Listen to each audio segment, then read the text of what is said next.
RSSുമായി സഖ്യമുണ്ടാക്കിയ ആര്? 960 സാക്ഷാൽ EMSനെ തോൽപ്പിക്കാൻ പട്ടാമ്പിയിൽ പ്രസംഗിച്ച ഒരാളുടെ പേര് ദീൻ ദയാൽ ഉപാധ്യായ. ആരാണ് ദീൻ ദയാൽ ഉപാധ്യായ? ലീഗ് പരിശോധിക്ക്. RSSന് നമ്മുടെ രാജ്യത്ത് 3 പ്രധാനപ്പെട്ട ചിന്തകന്മാരാണ് അവരുടെ ചരിത്രത്തിലുള്ളത്. ഒരാളുടെ പേര് VD സവർക്കർ, അയാളാണ് ഹിന്ദുത്വ എന്ന പുസ്തകം എഴുതിയത്. രണ്ടാമത്തെയാളുടെ പേരാണ് ഗുരുജി എന്നവൾ വിളിക്കുന്ന മാധവ സദാശിവ ഗോൾവാൾക്കർ, അയാളാണ് വിചാരധാര എഴുതിയത്. മൂന്നാമത്തെ പുസ്തകം അത് ഏകാത്മക മാനവദർശൻ എന്ന പേരിൽ പ്രസിദ്ധീകരിക്കപ്പെട്ട പുസ്തകം. അതാണ് RSSന്റെ ഐഡിയോളജി. അത് എഴുതിയ ആളുടെ പേരാ ദീൻ ദയാൽ ഉപാധ്യായ. ആ ഉപാധ്യായ RSSന്റെ ഏറ്റവും വലിയ ചിന്തകൻ ഈ കേരളത്തിൽ വന്ന് പ്രസംഗിച്ചു, EMSനെ തോൽപ്പിക്കണം. രണ്ടാമത്തെയാൾ ചിന്തയിലല്ല, ദേശാഭിമാനിയിലല്ല, ഇടതുപക്ഷ പ്രസിദ്ധീകരണങ്ങളിലല്ല, യുവധാരയിലല്ല,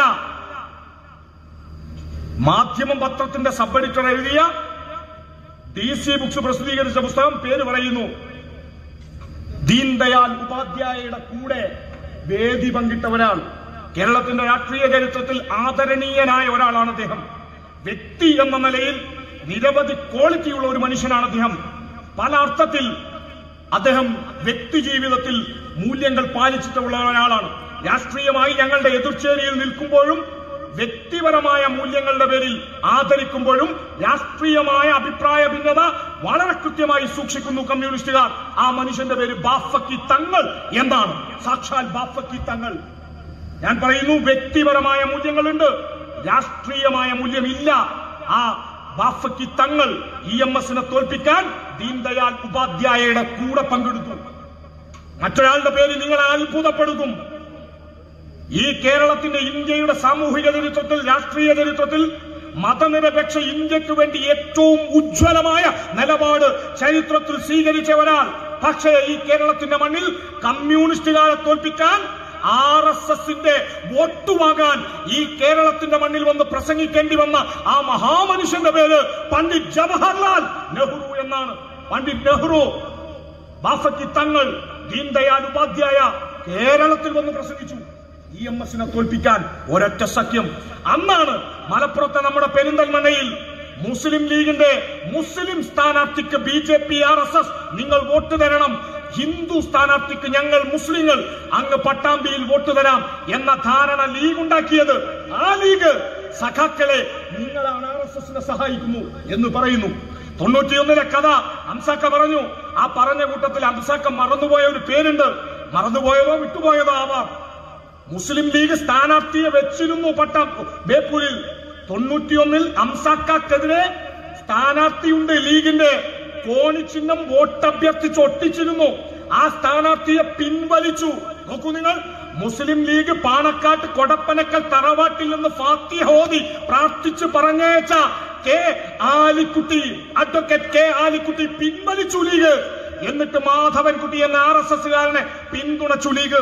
എന്നിട്ട് അവർ നമ്മോട് പറയുന്നു, സഖാക്കളെ നിങ്ങൾ സംഘപരിവാരത്തെ സഹായിക്കുന്നു. അപ്പോഴാണ് അവരുടെ ചില നേതാക്കന്മാർ നിയമസഭയിൽ പറഞ്ഞു പാളിയതാണ്.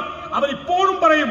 അവരുടെ വാട്സാപ്പ് ഗ്രൂപ്പുകൾ, അവരുടെ ഫേസ്ബുക്ക്, കൊണ്ടോട്ടി അസർക്കും സംഘവും ഫേസ്ബുക്കിൽ അങ്ങനെ ഒരു ടീമുണ്ട്. പിന്നെയും പറയും, നിങ്ങളെ പിണറായി RSSന്റെ വോട്ട് വാങ്ങിയിട്ടല്ലേ, BJPയുടെ വോട്ട് വാങ്ങിയിട്ടല്ലേ 77 ജനിച്ചത്? ഇതാണ് ചോദ്യം. എന്നെ കേൾക്കുന്ന ഏറ്റവും പ്രിയപ്പെട്ട മനുഷ്യരോട്, നമ്മൾ തലച്ചോറുള്ള മനുഷ്യരാണ്. ചിന്തിക്കുന്ന മനുഷ്യന് ദൃഷ്ടാന്തമുണ്ട് എന്ന് പറഞ്ഞത് പരിശുദ്ധ ഖുർആനാ. ഞാൻ പറയുന്ന വാക്കുകളെ നിങ്ങൾ ഒറ്റയടിക്ക് വിഴുങ്ങേണ്ട. നിങ്ങളുടെ തലച്ചോറ് കൊണ്ട് ചിന്തിച്ച് മനസ്സിലാക്ക്. ഈ കേരളത്തിൽ, ഇന്ത്യയിൽ അടിയന്തരാവസ്ഥ എന്നൊരു മഹാദുരന്തം ഈ ഇന്ദിരയുണ്ടാക്കിയിട്ടുണ്ട്. ഇന്നിപ്പോ ഇന്ദിരയുടെ മൂക്ക്, ഇന്ദിരയുടെ നാക്ക്, ഇന്ദിരയുടെ മുടി എന്നൊക്കെ പറഞ്ഞ് കൊണ്ടുവരാൻ ശ്രമിക്കുന്നുണ്ടല്ലോ. മരിച്ചുപോയി എന്നതുകൊണ്ട് ആരും മഹാനാവില്ല. ഈ കേരളത്തിൽ മാത്രം 1.5 ലക്ഷം മനുഷ്യരെ, പ്രത്യേകിച്ച് ആദിവാസി വിഭാഗത്തിൽപ്പെട്ടവരെ വന്ധ്യംകരിച്ച ഭീകരതയുടെ പേരാണ് അടിയന്തരാവസ്ഥ. നോക്കൂ നിങ്ങൾ, കേരളത്തിൽ മാത്രം 1.5 ലക്ഷം ആദിവാസി വിഭാഗത്തിൽപ്പെട്ട മനുഷ്യരെ വന്ധ്യംകരിച്ച, അവരുടെ പ്രത്യുൽപാദന ശേഷി നശിപ്പിച്ച ഭീകരതയുടെ പേരാണ് അടിയന്തരാവസ്ഥ. ആ ഭീകരത ഉൽപ്പാദിപ്പിച്ച മനുഷ്യ സ്ത്രീയുടെ പേരാണ് ഇന്ദിര. ആ ഇന്ദിരയുടെ മൂക്ക് പ്രിയങ്ക കുന്ത് എന്ന് പറഞ്ഞാ കൊണ്ടുവരുന്നത്. ആ പ്രിയങ്കരെ ഞാൻ പിന്നെ പറയാം, സമയമുണ്ടെങ്കിൽ, വിഷയം മാറിപ്പോവേണ്ട. എന്റെ വാക്കിതാണ്, സഖാക്കൾ BJPയുടെ വോട്ട് വാങ്ങി. എന്നെ കേൾക്കുന്ന ലീഗിനോട് 1 എന്നാണ് BJP ഉണ്ടായത് 1980. എന്നാണ് മത്സരം? 977. 977 BJP ഉണ്ടോ? ഇല്ല. 977 BJPയുടെ ആദ്യ രൂപമായ ഭാരതീയ ജനസംഘ് ഉണ്ടോ? ഇല്ല. 1. ഭാരതീയ ജനസംഘ് ഇല്ല, BJP ഇല്ല. ഭാരതീയ ജനസംഘ് എവിടെ പോയി? ഏതാണ് ഭാരതീയ ജനസംഘ്? ഈ നാട്ടിൽ ചില ആളുകൾ പറയുന്ന ഒരു വാക്കുണ്ട്, ജനതാ പാർട്ടി എന്നാണ്. ജനതാ പാർട്ടി. പ്രിയപ്പെട്ട എന്നെ കേൾക്കുന്നവരെ, പഴയ ആളുകൾക്കൊക്കെ, നമ്മളെ പുതിയ തലമുറ, നമ്മള് ഫുള്ള് ഈ ഇൻസ്റ്റയിൽ മാത്രം വിവരം കിട്ടും എന്ന് വിചാരിച്ച് നിൽക്കുകയാണല്ലോ. പഴയ ആളുകൾക്ക് കൃത്യമായ ഓർമ്മ ഉണ്ടാവും.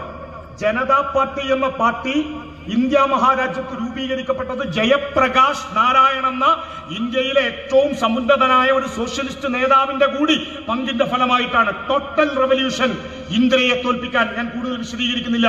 പറഞ്ഞു വന്ന രക്തചുരുക്കം ഇത്ര മാത്രം. ഇന്ത്യയിൽ ആദ്യത്തെ മുന്നണി ഭരണം ഏതാണ്? നിങ്ങൾ PSC പരീക്ഷയോ അല്ലെങ്കിൽ ചരിത്രമോ നോക്കാൻ താല്പര്യപ്പെടുന്ന ആളാണെങ്കിൽ, കോലീഷൻ അഥവാ മുന്നണി, അലയൻസ്. നമ്മുടെ രാജ്യം ഇന്ന് ഭരിക്കുന്നത് BJP അല്ല, NDA. കേരളം ഇന്ന് ഭരിക്കുന്നത് CPM അല്ല, LDF. അത് മുന്നണികളാണ്. ഇന്ത്യൻ രാഷ്ട്രീയ ചരിത്രത്തിൽ ആദ്യത്തെ മുന്നണി 1989 നാഷണൽ അലയൻസ് ആണ്, VP സിംഗിന്റെ നേതൃത്വത്തിൽ. അപ്പൊ പിന്നെ നമ്മൾ സഖ്യമുണ്ടാക്കി എന്ന് പറയുന്നത് ഏതാണ്?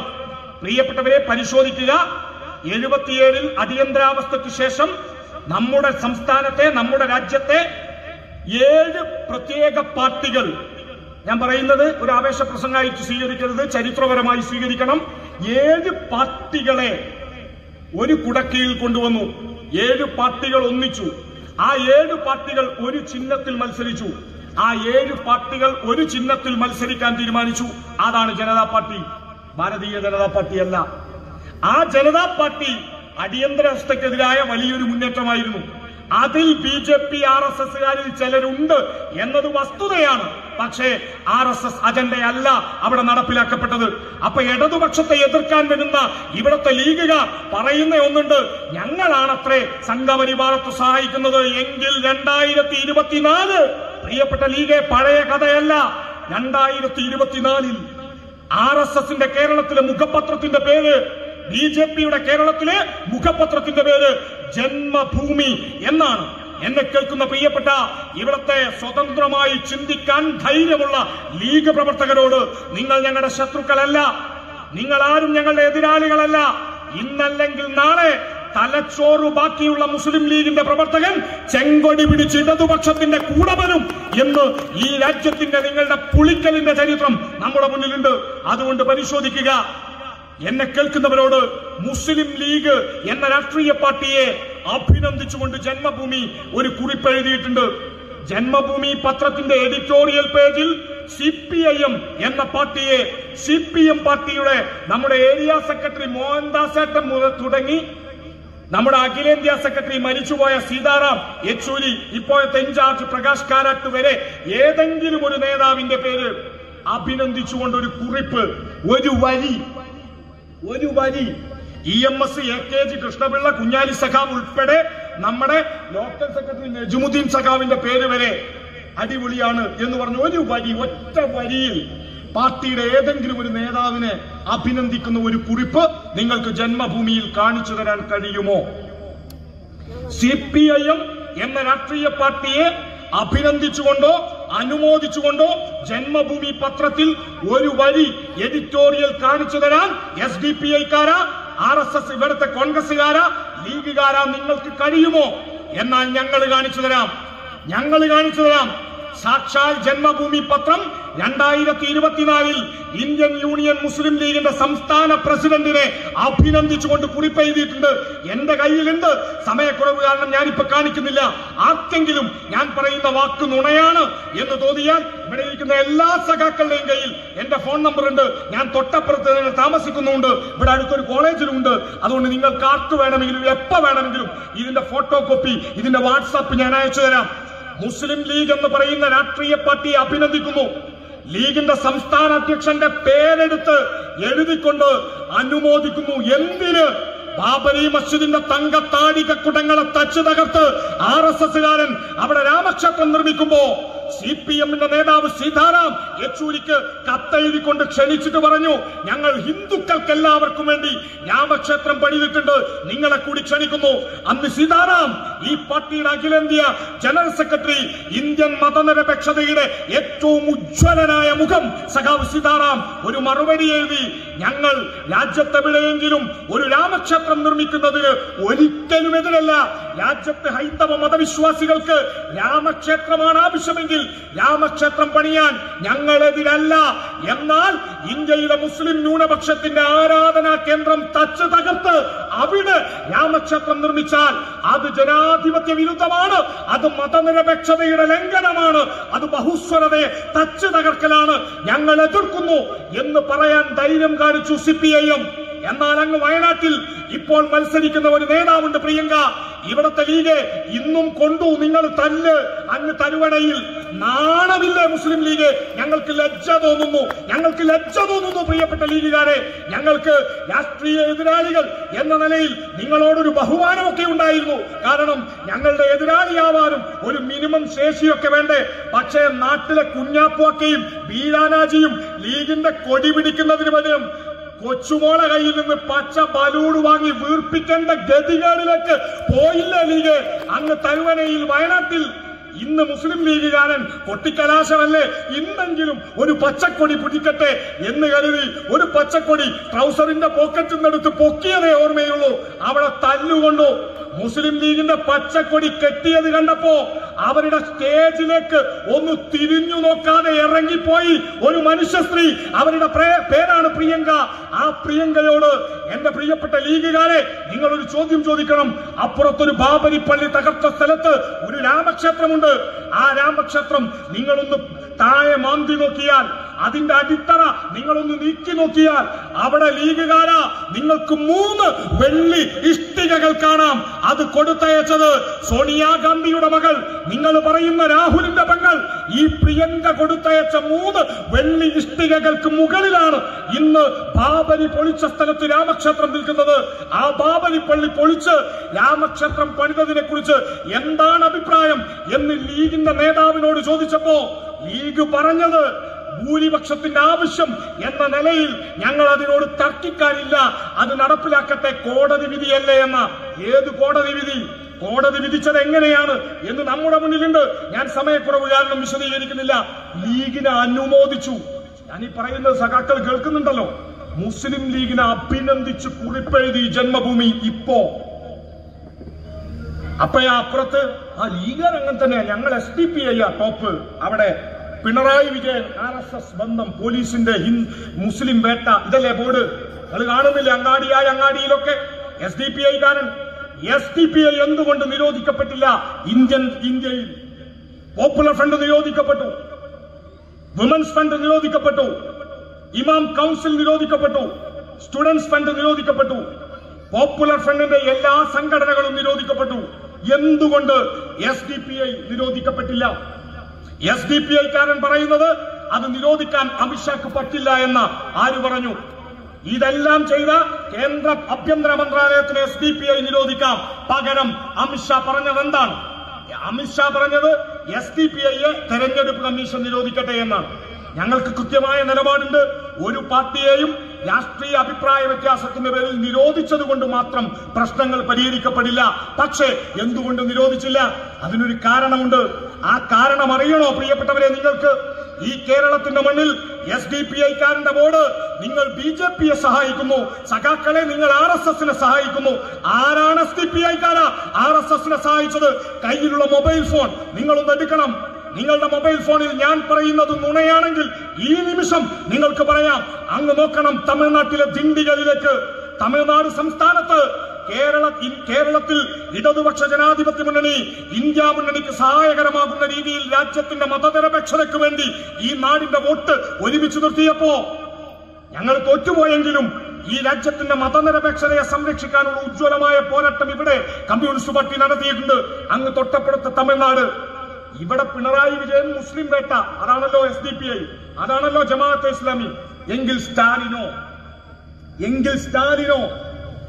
സ്റ്റാലിൻ ഏത് വേട്ട നടത്തിയിട്ടാണ് SDPI?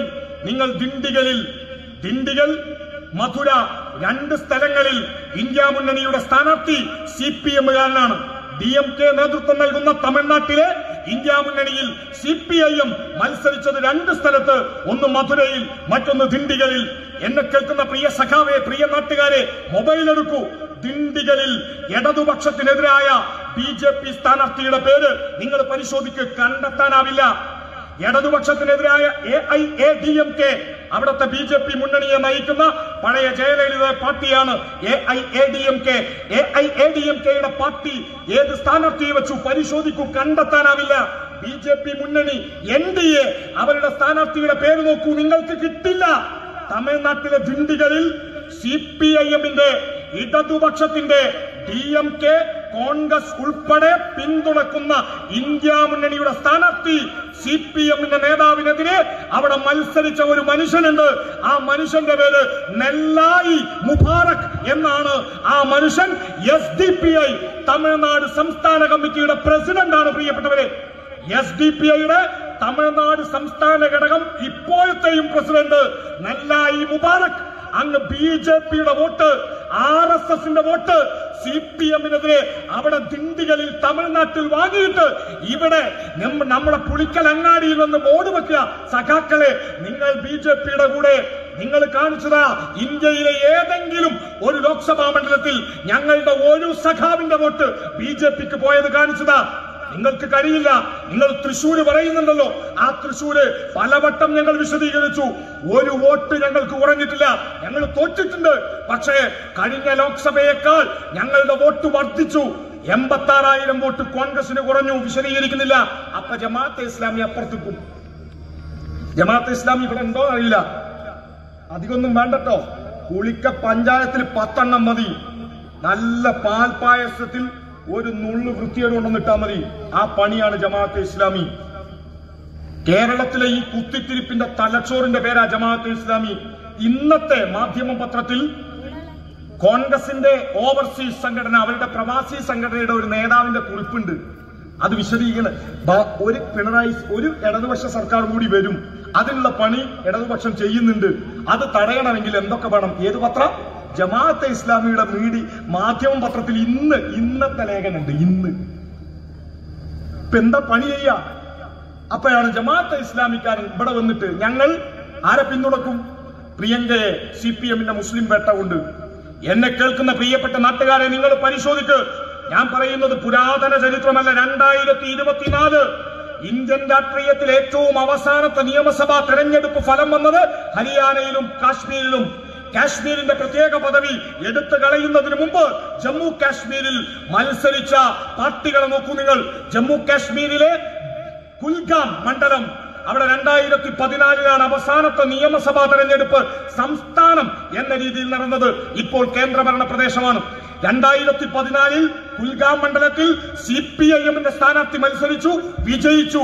സഖാവിന്റെ പേര് കനൽ, ഒരു തരിമതി എന്ന് ലോകം മുഴുവൻ പറഞ്ഞ ഉജ്ജ്വലനായ പോരാളി സഖാവ് മുഹമ്മദ് യൂസുഫ് തരിഗാമി മത്സരിച്ചു. സഖാവിനെതിരെ BJP, ഞാൻ സൗണ്ട് കൂട്ടി പറയുന്നില്ല, ആവേശം വേണ്ട, പരിശോധിക്കൂ. 2014 കാശ്മീർ വിഭജനത്തിന് മുമ്പുള്ള അവസാനത്തെ നിയമസഭാ തെരഞ്ഞെടുപ്പ്. സഖാവ് യൂസുഫ് തരിഗാമി മത്സരിക്കുന്നു. ചിഹ്നം അരിവാൾ ചുറ്റിക നക്ഷത്രം. തരിഗാമിക്കെതിരെ താമര ചിഹ്നത്തിൽ മത്സരിച്ചു ഒരു സ്ഥാനാർത്ഥി, BJP-കാരൻ. സ്ഥാനം 4-ാം സ്ഥാനത്ത്. ഇനി നിങ്ങൾ 2014 നിന്ന് 2024 വരൂ. കാശ്മീരിനെ BJP വിഭജിച്ചു. BJP-ക്ക് അനുകൂലമാകുന്ന വിധം മണ്ഡല പുനർനിർണയം നടത്തി. 24ഓളം നിയമസഭാ സീറ്റുകൾ പിടിക്കാൻ ജമ്മു മേഖലയിൽ BJP-ക്ക് കഴിഞ്ഞു. ആ BJP, ഞാൻ പറയുന്നത് വ്യക്തമാവുമെന്ന് വിചാരിക്കുന്നു, 2014 മോദി അധികാരത്തിൽ വരുന്നേ ഉള്ളൂ. 2024 മൂന്നാമതും മോദി വന്ന സമയം, BJP ശക്തമായി എന്ന് അവർ പറയുന്ന സമയം, ആ സമയത്ത് എന്നെ കേൾക്കുന്ന പ്രിയപ്പെട്ട സഖാവെ, പ്രിയപ്പെട്ട നാട്ടുകാരെ, ഇടതുപക്ഷ വിരോധികളെ, നിങ്ങൾ CPM-നെ എതിർത്തോ? എന്നാലും നിങ്ങളൊന്ന് ആലോചിക്ക്. നിങ്ങളുടെ തലച്ചോറിൽ നിങ്ങൾക്ക് വിശ്വാസമുണ്ടെങ്കിൽ ഒന്ന് ആലോചിക്ക്. 2024 കാശ്മീരിലെ കുൽഗാമിൽ സഖാവ് മുഹമ്മദ് യൂസുഫ് തരിഗാമി മത്സരിക്കുന്നു, വിജയിക്കുന്നു. ആരാണ് 2ാം സ്ഥാനത്ത്? ബിജെപിയുടെ സ്ഥാനാർത്ഥിയുടെ പേര് പറയുമോ പ്രിയപ്പെട്ടവരെ? ബിജെപി മുന്നണിയായ NDAയുടെ സ്ഥാനാർത്ഥിയുടെ പേര് പറയുമോ പ്രിയപ്പെട്ടവരെ? NDAക്ക് സ്ഥാനാർത്ഥിയില്ല, ബിജെപി മുന്നണിക്ക് സ്ഥാനാർത്ഥിയില്ല. എന്നാൽ 2014 ബിജെപിക്ക് RSSന് വോട്ടുള്ള ആ മണ്ഡലത്തിൽ അവരുടെ വോട്ട് എവിടെ പോയി? 2010. പ്രിയപ്പെട്ടവരെ, ചരിത്രത്തിൽ ഇന്നോളം നോക്കൂ നിങ്ങൾ. ശബരിമലയിലേക്ക് മാലയിട്ട അയ്യപ്പ ഭക്തര് നമുക്കിന്ന് നമ്മുടെ നാട്ടിൽ കാണാം. ശബരിമലക്ക് മാലയിട്ട അയ്യപ്പ ഭക്തൻ 40 ദിവസം അവർ വ്രതശുദ്ധിയോടെ ഏറ്റവും രാവിലെ എണീറ്റ് ക്ഷേത്രങ്ങളിലേക്ക് പോകും. അവരുടെ ഇടനെഞ്ചിന്റെ താളത്തിന്റെ കൂടെ അവർ അയ്യപ്പന്റെ ഒരു വിഗ്രഹമുള്ള ഒരു മാല അവരുടെ നെഞ്ചത്ത് കൊണ്ടു നടക്കും. ആ മാലയിൽ കൊടുവാളുകൊണ്ട് കൊത്തേറ്റ് ഭീകരമായി അമ്പലത്തിലേക്ക് പോകുന്ന വഴിയിൽ കറുപ്പുടത്ത ഒരു സ്വാമി കേരളത്തിന്റെ തെരുവിൽ വെട്ടി നുറുക്കി കൊല്ലപ്പെട്ടിട്ടുണ്ട് അങ്ങ് തലശ്ശേരിയിൽ. ആ മനുഷ്യന്റെ പേര് സഖാവ് മനോജ് എന്നാണ്. ശബരിമലക്ക് പോകുന്ന മനോജിനെ വെട്ടി നുറുക്കി RSSകാരൻ. ഞങ്ങളുടെ പ്രിയപ്പെട്ട സഖാവ് KV സുമേഷിനെ അദ്ദേഹത്തിന്റെ അമ്മയുടെ മുന്നിൽ വെച്ച് തിരുവോണത്തിന് സദ്യ ഉണ്ണുന്ന സമയത്ത് വെട്ടിക്കൊന്ന RSSകാരൻ. ഞങ്ങളുടെ പ്രിയപ്പെട്ട ആവേശമായ സഖാവ് PJ രാജേട്ടനെ കൊലപ്പെടുത്താൻ അദ്ദേഹത്തിന്റെ കൈകൾ വെട്ടി നുറുക്കി RSSകാരൻ. ആ RSS ഞങ്ങൾ ചരിത്രത്തിൽ ഇന്നോളം അവരെ അനുകൂലിച്ചിട്ടില്ല. ഞങ്ങളുടെ ഒരു നേതാവും ഈ നിമിഷം വരെ RSSന്റെ ശാഖക്ക് ഞങ്ങൾ കാവലിരുന്നു എന്ന് പറഞ്ഞിട്ടില്ല. ഞങ്ങളുടെ നേതാക്കന്മാരിൽ ഒരാളും ഞങ്ങൾ വേണ്ടി വന്നാൽ ബിജെപിയിലേക്ക് പോകും എന്ന് പറഞ്ഞിട്ടില്ല. ഞങ്ങളുടെ നേതാക്കന്മാരിൽ ഒരാളും ബാബരി പൊളിക്കട്ടെ, അവിടെ പള്ളിക്ക് പകരം അമ്പലം പണിയട്ടെ എന്ന് പറഞ്ഞിട്ടില്ല.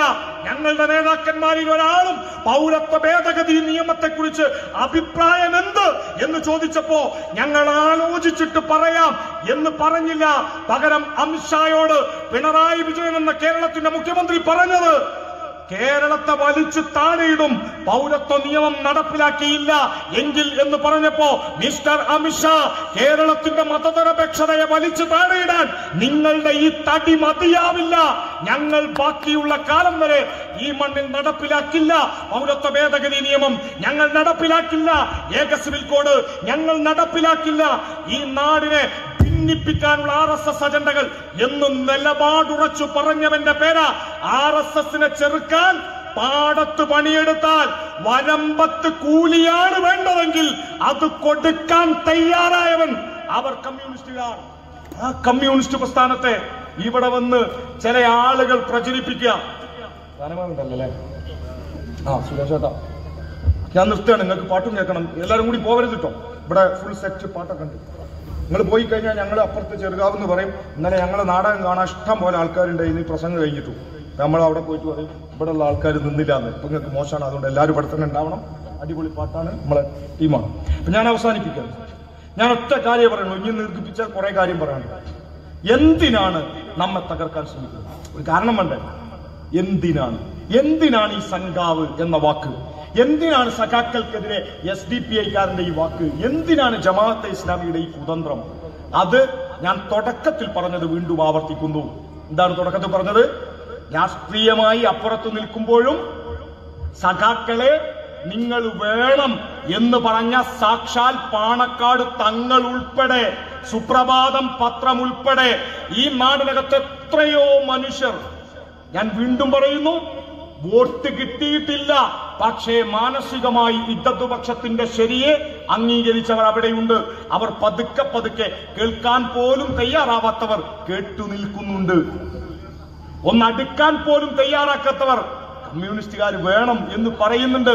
നമ്മളെ തകർക്കാനുള്ള ഒരേ ഒരു വഴി നമ്മുടെ ഏറ്റവും ഉജ്ജ്വലമായ ആദർശത്തെ, മതനിരപേക്ഷത എന്ന ഉജ്ജ്വലമായ ആദർശത്തെ, എന്തു വന്നാലും RSSന്റെയും ജമാഅത്തെ ഇസ്ലാമിയുടെയും പോപ്പുലർ ഫ്രണ്ടിന്റെയും മതവർഗീയവാദികളുടെയും അജണ്ടകളെ ഞങ്ങൾ ചെറുക്കും.